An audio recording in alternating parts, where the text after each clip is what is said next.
comme tous les jours, sur Europe 1 dans le Club de l'été. Mehdi Omaïs, les parcs d'attractions au cinéma, on en a beaucoup vu, c'est très cinégénique, évidemment, les parcs d'attractions. Ah ben carrément, les parcs d'attractions existent depuis presque aussi longtemps que le cinéma lui-même. Car oui, quand on y pense vraiment, dès 1900, les films de Georges Méliès étaient déjà pensés et structurés comme une série de numéros.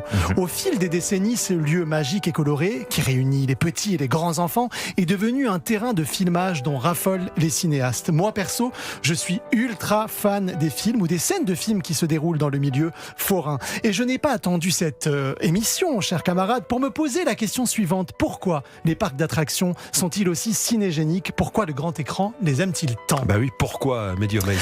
Bah déjà parce qu'ils offrent... Ça c'est de la relance. C'est vrai.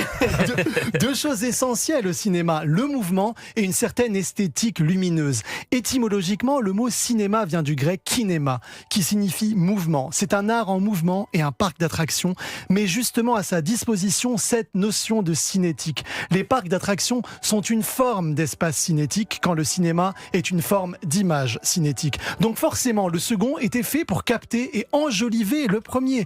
Et comme je le disais, la lumière y est merveilleuse. Les couleurs chatoient comme un poème dans la nuit qui chante notre désir de ne jamais grandir ou de grandir en restant gamin, comme un certain Tom Hanks dans Big, qui trop petit pour une attraction a fait le vœu de devenir adulte depuis un étrange stand forain. Bon, est-ce que vous y voyez d'autres raisons, Mehdi ? Évidemment, les parcs, vous avez aimé mes musiques là, c'est le voyage de Chihiro. Les parcs et les nombreuses attractions sont conçus à l'image du cinéma comme des lieux de spectacle, des endroits où le narratif et la magie se rejoignent, que ce soit dans un wagon fantôme qui amuse plus Amélie Poulain qu'il ne l'effraie vraiment, ou dans des montagnes russes défaillantes et sanglantes dans la saga Destination Finale, on y trouve des formes, des perspectives, des enseignes, des couleurs, souvent dans une exagération qui crée une rupture salutaire avec le monde, de celle qui autorise l'évasion, n'est-ce pas Chihiro, qui même quand les coloris sont délavés et que le parc tombe en désuétude, ne peut résister à une féerie bientôt réveillée par ses parents.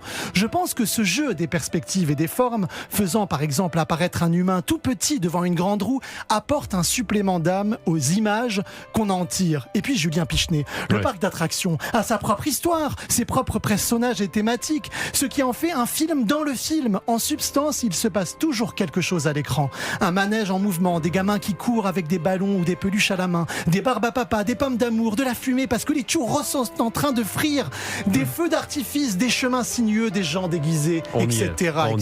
On y est, Mehdi Omaïs. Et ce qui est bien, c'est vrai que tous les genres cinématographiques se sont arrêtés un jour dans un parc d'attractions. Évidemment, parce que ça donne trop envie. On peut tout vivre dans un parc d'attractions. L'amour, comme à la fin du superbe Love Simon, la passion de la paléontologie avec Jurassic Park, la survie en milieu zombiesque avec Bienvenue à Zombieland, j'adore ce film. L'exploration des traumas comme dans Us de Jordan Peele, la métaphore d'une société malade avec The Amusement Park de Romero. Et ça, je le conseille fort. Un espace de confrontation avec la monstruosité. Dans ça, il y a trop d'exemples. Trop de personnages qui ont longé Coney Island et ses manèges à New York. Trop de films de la Dame de Shanghai au Troisième Homme en passant par l'inconnu du Nord Express. Trop d'exemples, vous dis-je. Ça en donnerait presque le vertige.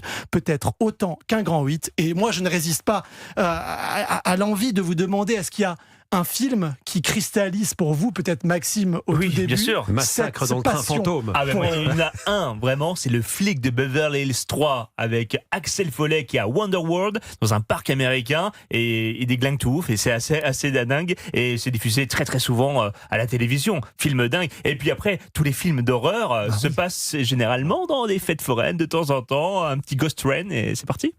Et vous, Julien, du coup Souvenir alors c'est un très vieux film des années 30, mais Les Carrefours de la ville de Ruben Mamoulian avec Gary Cooper commence dans une fête foraine et c'est absolument magnifique parce que c'est un décor de cinéma assez extraordinaire. Et je ne l'ai jamais vu, la fête donc foraine, c'est génial. C'est une fête foraine, je note. en l'occurrence, mais bon, on termine le tour de table, non parce qu'il y a Zombieland, vous l'avez dit, moi je pensais à Zombieland.